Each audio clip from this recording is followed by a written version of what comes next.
Okay, so right. So the topic is how to deal with difficult people in your life. And the reason I put difficult in quotation marks is because I don't want us to label people as difficult, because their behavior may be difficult to us, or their behavior at some point in their life may be deemed as unacceptable, but that does not make them a difficult or a bad person all the time. So I think that's why I put that in brackets. But I think we all have people like that in our lives. You know, we all have to put up with that. And I think the idea of today's webinar is to just give a little bit of insight on how to think about it in a maybe more positive way, and also just some simple ways in which to overcome those kind of awkward interactions. So I was just going to talk a little bit about me, but since you all know me, I'm going to skip that slide. And as I said, you know, difficult people come in all kinds of shapes, sizes, and guises. You know, it could be somebody in your personal life that's proving to be a bit difficult to be around, or it could be somebody in your workplace. And if you think about what the common traits are of a difficult person, I've put this list here, and it's definitely not exhaustive. So you may have your own kind of, you know, definition of what makes a difficult person. But generally, I think people who are, you know, maybe rude, or sometimes people are just very negative, you know, they can be very needy and they constantly want you to do certain things for them, and they're probably not willing to do stuff for you. They may be uncooperative. So this is kind of a whole gamut of what can make a person annoying. So if I now sort of talk about why people behave in this way, because I genuinely feel that people's behavior is sometimes driven, or very often is driven by their thoughts and feelings. So what's driving their thoughts and feelings? Now, sometimes it could be that their current experience, I'm just going to admit Patricia. Hi, Patricia. We've just got started, so hopefully I'm just going to get this. So the current experience, that person may be going through anxiety, or maybe unhappy, or we often know that people have a low sense of self-worth and self-belief. And hello, Patricia. We just got started a couple of minutes ago. You haven't missed very much. We were just talking about the different kind of difficult people that we can encounter, and just trying to get behind what may be causing them to behave in that way. So if you're somebody who's going through a difficult time in your life, you know, you're deeply unhappy, you have very low confidence, chances are that's gonna translate into certain behaviors that would be different to if you were happy and feeling confident, yeah?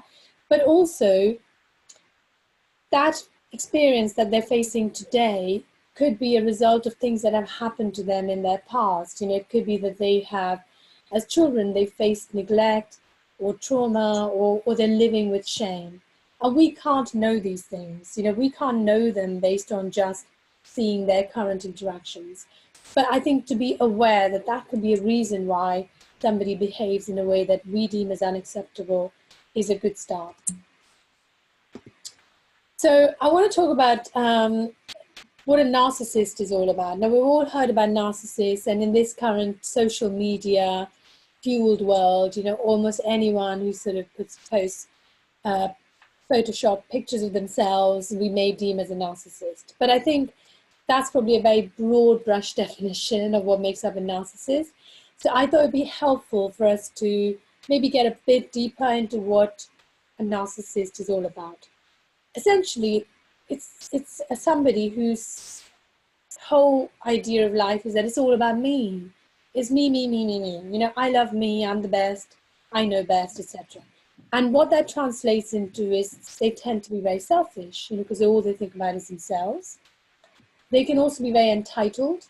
So whatever they get, you know, they're not going to necessarily be grateful, or they're going to not use the common courtesies that we would associate with, you know, being sort of a normal social individual. They can also be very vindictive.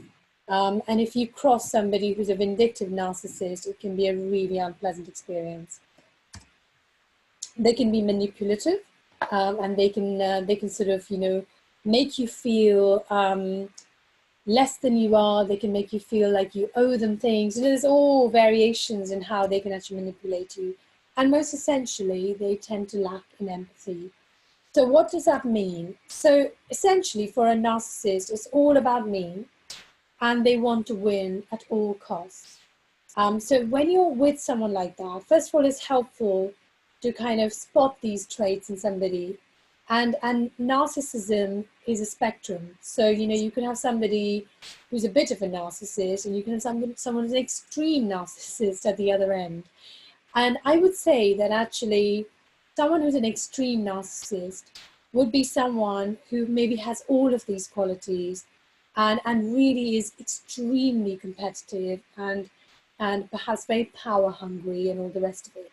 What's really startling is that a lot of the really successful people in this world, whether they're, you know, actors or celebrities or even very successful businessmen and CEOs, very often they are narcissistic people.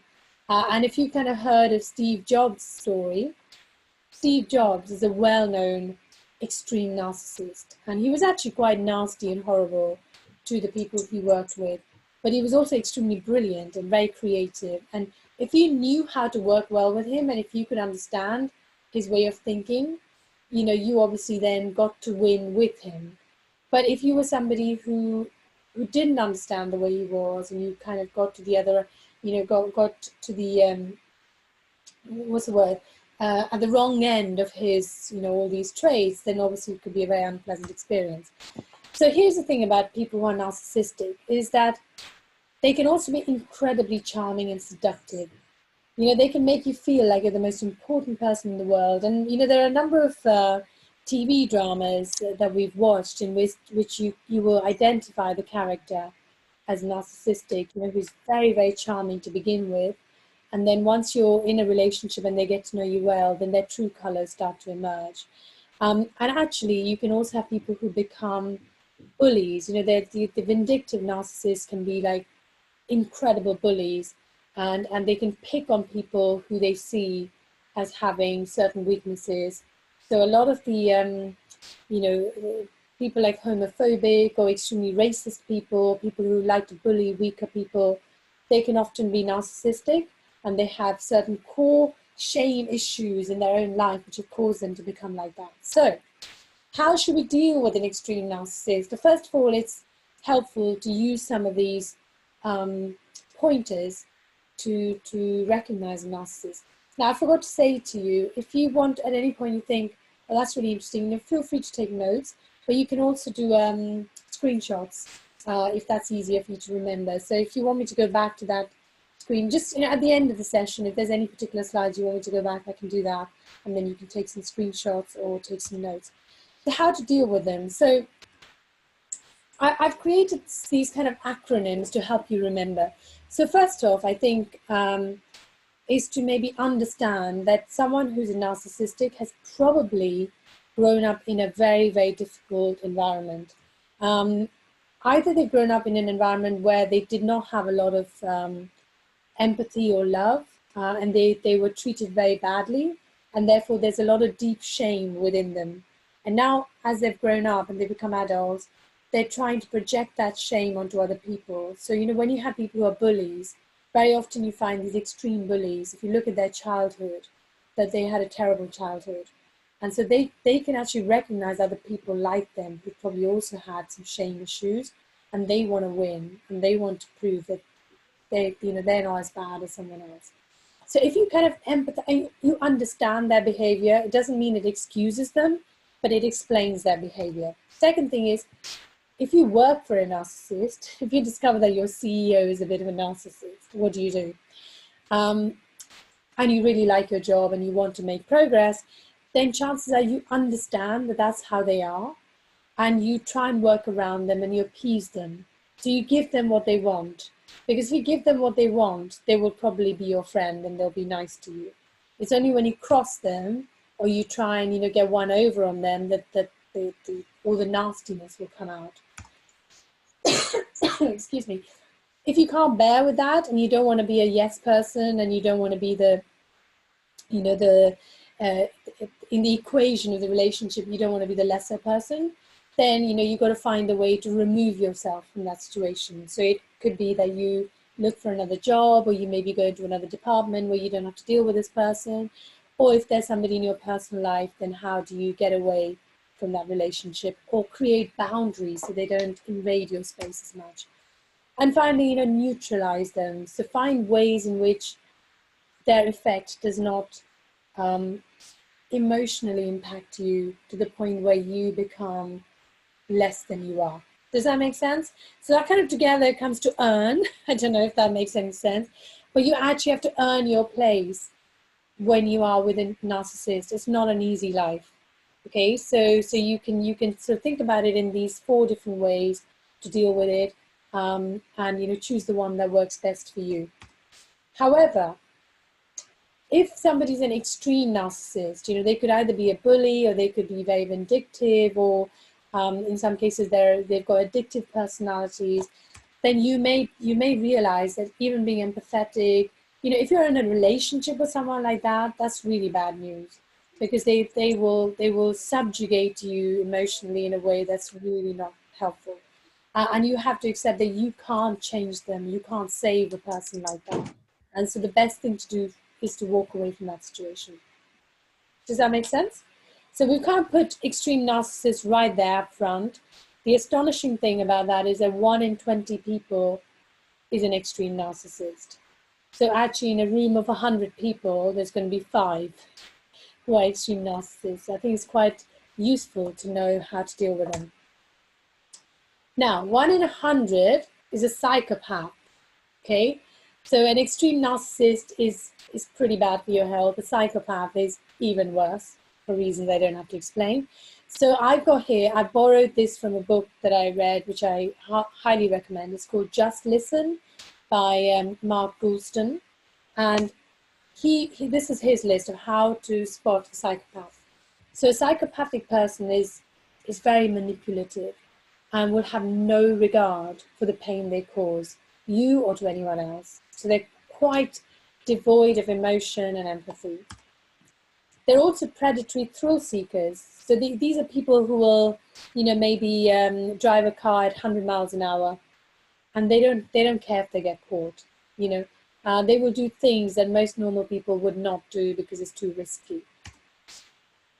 They're easy. They will lie with, you know, effortless ease. You know, to come to them just like breathing, and they don't care about being caught. They can also be a bit like the extreme narcissists. They can be very charismatic, charming, and glib, which is why, you know, if you watched, what was that thing on Netflix called Dirty John? Did anyone watch Dirty John on Netflix? Yeah, I watched it. Yeah, so he's really good. Classic psychopath, right? So he fits this completely, you know, very charming, and he makes the women he dates feel like they're the most interesting and inspiring woman in the world. And of course, that's very seductive, you know, until you get to know him, you realize he's got this really dark side.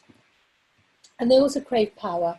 Now, the interesting insight from this is that, as Mark Goulston says in his book, that the not so clever psychopaths get put into jail, they get caught. The really clever ones go on to become CEOs and business people. So when you actually go for a job interview, it's a really good idea to find out about the CEO and get to know what he's like, or find out what the bosses are like. Because actually, if you can help it, you don't want to go into a job where you have a boss who's a bit of a psychopath, because he or she, it doesn't have to be a man, it could be a woman, they will make your life pretty hard. They also use people for sexual or financial purposes, and then they will discard them with no kind of remorse or thought or regret, okay? And of course, they completely lack empathy and emotional connection. So if you come across someone like that, just run, you know. Don't try and, you know, the earn thing, the appease and empathize, all that works with an extreme narcissist. With a psychopath, those things will not work. You know, you are going to get hurt. So best thing is to just run. So now let's get back to some more normal people. And here's something I want to just bring to the fore, that every one of us, humans, and possibly even non-humans, animals too, want to be acknowledged, validated, and valued. Whatever we do, whether it's in our personal life, whether it's in our workplace, we crave to be sort of, I suppose, acknowledged for our existence, for being there, but also for the things we do. We want to know that people care, that, if we were not around, people would miss us, that, there is a reason why we get up in the morning. And if we don't get that, how does that make us feel? So all the things we just, discovered about difficult people, or even people who have some issues and maybe become narcissists or psychopaths, the truth is that if we look deep in ourselves, there are some of those traits in every one of us, okay? So, I mean, I'll put my hands up. There have been times in my career where I have been the difficult person. I have behaved in ways that I now cringe, like, what was I thinking? Like, that was almost career suicide. Why did I do that? Because in the heat of the moment, very often we don't really see how we are coming across to others. So I think what I want to help you see today is that before we judge other people or label them as difficult, let's look at ourselves, because everyone is a difficult person to someone at some point in their life. And it would be helpful for us to take time and slow down and to just spot and see, how did I come across in that last interaction I had with so-and-so? Which of those things did I tick off? Did I actually take any interest in them, or was it all about me? Did I just non-stop talk about my day and I didn't stop and ask them about theirs? That's kind of narcissistic. So, so look in the mirror and see how you reflect back to yourself when you look at yourself in the way we've just looked at other people. So I want to now give you some simple ideas in how you can create winning interactions in different circumstances. So there's two things that I want you to take away, and this is kind of, it underlies everything I believe in and the kind of things that I help my clients with. So first is to take ownership of your own role in every situation. And then second is to don't make it all about you. So, be the opposite of the narcissist. It's not all about me. So how do you take ownership of your role in every situation without making it all about you? The way I want you to think about this is that there are so many things that are in this world that are not in our control. How other people are going to behave, what the weather's going to be like tomorrow, or what the public transport situation is like. We don't know any of that stuff. We can't control it.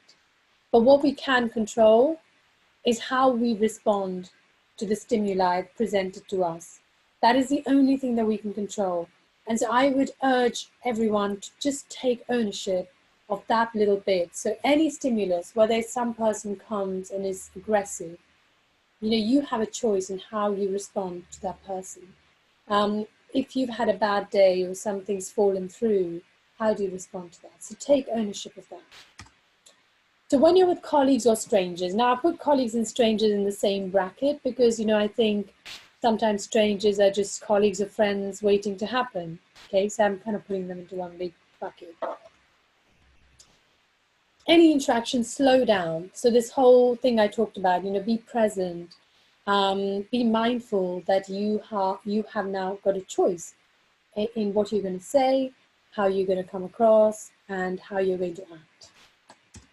Second is, it doesn't have to be a clear motive, but have some idea of why you're interacting with them. So if you kind of, if you've bumped into a colleague in the cafeteria or in the coffee, the kitchen making a coffee, you may have an idea what you want to talk to that colleague about. It could just be banter, it could just be about the football, or it could be about the cricket, or whatever else that floats your boat. So have an idea of what it is you want to achieve from that interaction. And then take an interest in them. So take the onus off yourself to be the interesting person. So you don't have to feel like, oh, we're having this conversation now, let me just tell you all about me. Let me tell you how amazing I am, or what beautiful holiday I just had. because it could be that they're not interested, you know. But if you take an interest in them and ask them certain questions that show you that you're interested in them, that could change the entire dynamic. And then when you've asked some interesting questions of them, listen, because there's no point asking a question and then in your head you're thinking about your shopping list or what you've got to do when you get back to your desk, because that kind of defeats the object.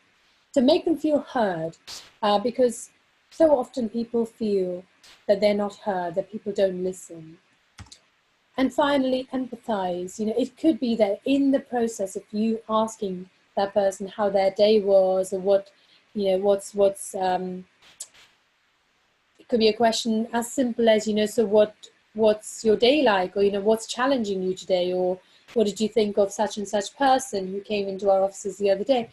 And then try and sort of, you know, empathize with how they must be feeling, because that, and that sort of makes us smile, because I think smiling, even as strangers, can change the whole dynamic and energy around how you interact with people. It's very, very simple, and it doesn't cost anything. Okay, so slow down, have a bit of an idea of what you want to achieve from that conversation, take an interest in them, and listen, and then empathize, so they actually feel that you feel them, that you get them. Smiley face. Now, if you're a leader or manager, and this is true whether you're a leader of, you know, a small team, or whether you're a CEO, or you're a leader even in a family situation. So it can come into play in a number of ways. Again, slow down. You know, slowing down and taking your time and being present, to me, is a common theme of all interactions. Secondly, again, have a motive or a mission. Now, mission sounds a bit more grand, but if you're the CEO and you have like a group around you, chances are you've come to that meeting with a certain outcome, you know, a certain plan or a mission. So be clear on what that is. Acknowledge the people you're interacting with, whether that's asking them their name, remembering their name, you know, acknowledging that you know what they do, or, you know, that they exist would be helpful. And then respond, you know, to the things that they may bring forward, or they actually have, you know, if you've observed something about them, you know, you respond, so they feel that you have actually acknowledged them and you actually get where they're coming from. Sometimes it could be that there is some feedback that they've given you, then make sure you take action. So don't let it be just lip service. Empathize. I think empathy is kind of again, along with slowing down, being present, is a common theme in a number of interactions. And finally, treat the people in your team with respect. So that makes us smarter. And I think what I want people to just bear in mind, that when you're a leader, people look to you, and the way you are with them is how they will be with the people that they lead. So you have a responsibility beyond just how you're going to get your team to respond to you, in that you are creating a blueprint on how they are going to in turn treat the people that are in their teams. So that's a really, really powerful, you know, sort of trickle down effect of how to interact. Now, if you're with an upset customer, this can happen if you're in a frontline situation, or it could be even an upset employee, to be honest. It could be somebody in the team that's upset. How do you deal with that? Now, this I have borrowed from Starbucks. So Starbucks apparently have a training program in which they treat their, you know, their baristas on how to deal with upset customers. The first is to listen. So if a customer's come in with a complaint, you know, you respectfully listen to what they have to say. You acknowledge their complaint, and acknowledging does not mean agreeing. You know, it could be something that is completely unreasonable, but you acknowledge that it is something that to them is clearly bothering them enough for them to tell you about it. Take action. It could be that their cappuccino was too runny, or I don't know, whatever the complaint might be, or you gave them the wrong order. Take action and remedy whatever it is that's gone wrong. Thank them for their patience, for their custom. And then finally explain, if you can, why things went wrong. Okay, so that makes up a latte, which is quite nice, isn't it, for Starbucks? So hopefully you're going to remember that. So the latte principle, which is to listen, to acknowledge, take action, thank them, and explain. And if every person in customer service remembered this, I can tell you, their customers will remember them and they will come back and forgive. So finally, with friends and family, now often we take friends and family for granted, especially family members, because they become part of our furniture. We stop seeing them. And this is unfortunate. And, we may be experiencing that ourselves, and we know it's not very nice. So here's what I want you to do. I've got 2 ways of thinking about it.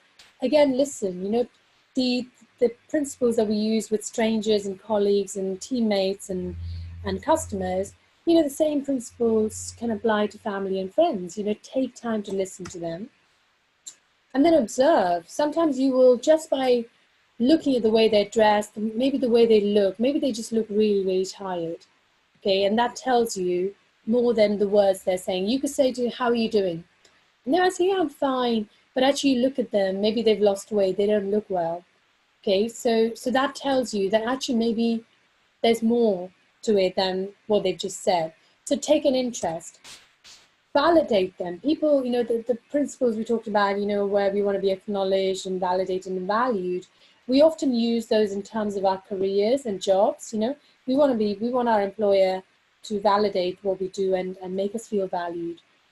But the same things apply in a family, right? So, if I sort of cook for my family and I wash up and I clean and I do the laundry and I do all the stuff and nobody's paying me to do it, but I never get any thanks or gratitude, how does that make me feel? I feel like, why do I even do all this? One day I won't be here and then you'll notice.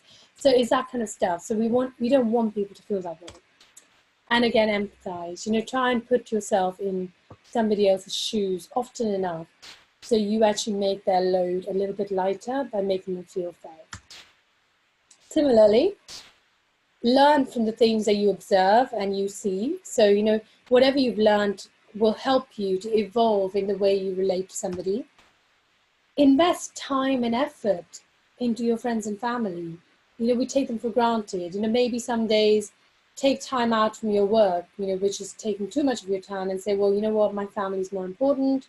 I'm going to do this for my children, or I'm going to, do this for my grandparents, or whatever it is. Take time to invest in them, and then value what they bring to your life. Whatever shape or form that might be. How you want to do it is completely up to you. And energize. Now, energize, I often find you can energize each other by creating moments of fun. Moments of laughter, of things that actually just spark creativity and curiosity and all this kind of stuff. So, find ways in which you energize your relationship and energize how we feel about life. So that's kind of basically the different people we've actually covered. So hopefully that's given you something to think about. I know some of it's very common sense and you're probably all thinking, well, we knew that, we didn't have to come to this webinar to find out. But hopefully by creating little acronyms that you will remember, I'm hoping that you can take it into your everyday interactions starting from tonight, if possible, and just try and, be kind to yourselves and be kind and be empathetic and attentive to the people